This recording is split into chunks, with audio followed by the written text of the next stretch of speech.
Well, just walk us through that last play in Coastal Carolina where they scored, then they go for two. What was the design you guys had on defense? What was the play out there for you guys? First we gotta give credit to them.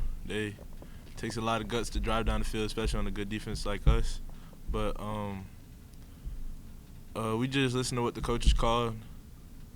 It should have worked, but a lot of guys were banged up at the end, so it's a tough loss. But we're just gonna learn from it. Well, what was the message? After the game, could you just kind of explain the locker room and Coach Lindsey's message to you guys? The message was basically just two type of people in this world: people that are just gonna continue grinding, people that are gonna keep working, and there's two people, and then people that are gonna quit. So he's just getting across to us that don't be a quitter. Like, that's not, none of us were raised and it ain't gonna start now. And our best bet is to finish the season out strong. You mentioned that 4 games left now in the season. How do you guys approach these final 4 games? All these games are very winnable games. These are good opponents coming up, but we just trust ourselves, trust our teammates, trust our coaches that they're going to put us in the right position for us to make plays and hopefully knock off all these boys. You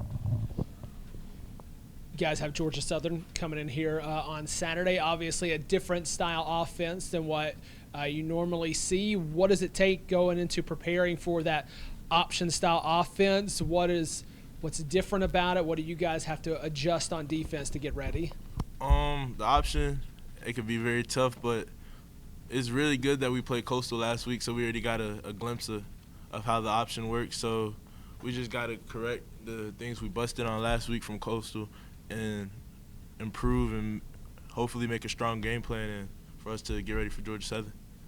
Saturday, what was the mood like in the locker room after that game? Well, I mean, when you lose one like that, it's tough. But, with a tough loss like that comes a little bit of, I don't know, just kind of dull, silent. But really, not so much the locker room, but on the way back, guys just kind of rallying and being like, look, it's not over with. Yeah, it hurts, but our season's not over with. We have 4 games left. We can make a bowl game.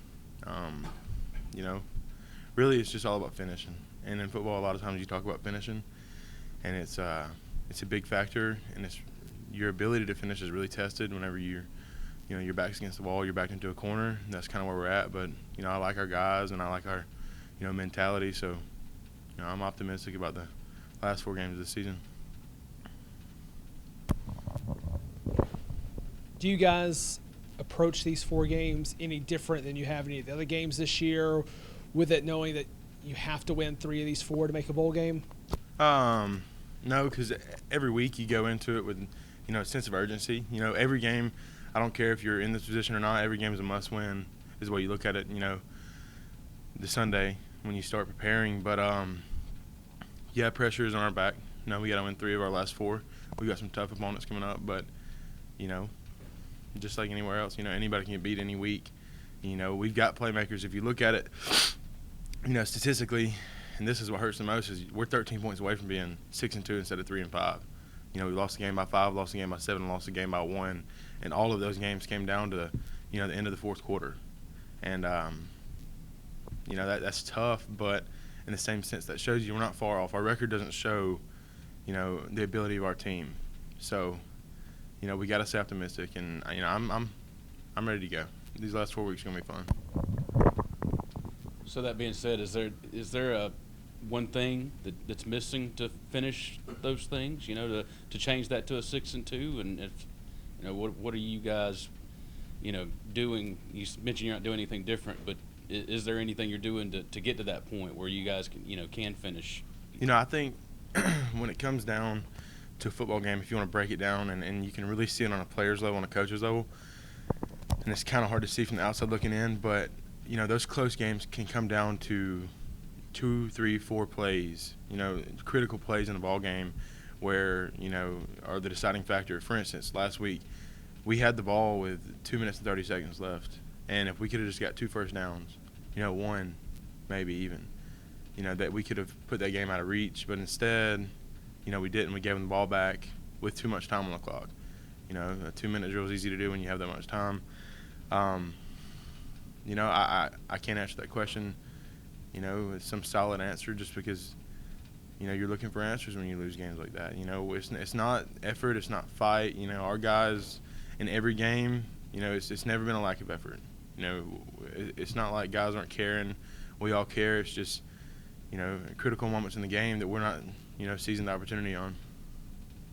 Can you speak to the homecoming aspect of this? When you got an uncle who has a championship ring from here, you've raised in the area, you've been here for a little while as a Troy family. From your perspective, what homecoming at Troy means from a football and a personal sense? Well, personal, homecoming means a lot to me just because I know as growing up, living 45 minutes away from here, I never missed a homecoming game. It was always something we did. I always came here with my Uncle Marty. He played on the 87 and 84 team. But, it brings back a lot of people that, you don't not necessarily forget about, but you don't ever see. A lot of my old teammates from the past few years are going to be here.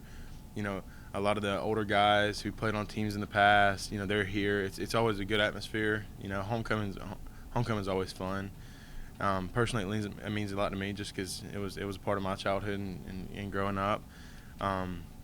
As a player, you love it. You want to represent your university. You never want to lose homecoming. That's the rule, and that's kind of how we're attacking it, and we don't plan to. What's the approach now with Georgia Southern coming in here? What have you guys seen out of their defense? And we know their option-style offense, so we don't know a whole lot about the defense, but what have you seen out of them, and how can you guys kind of attack what they present?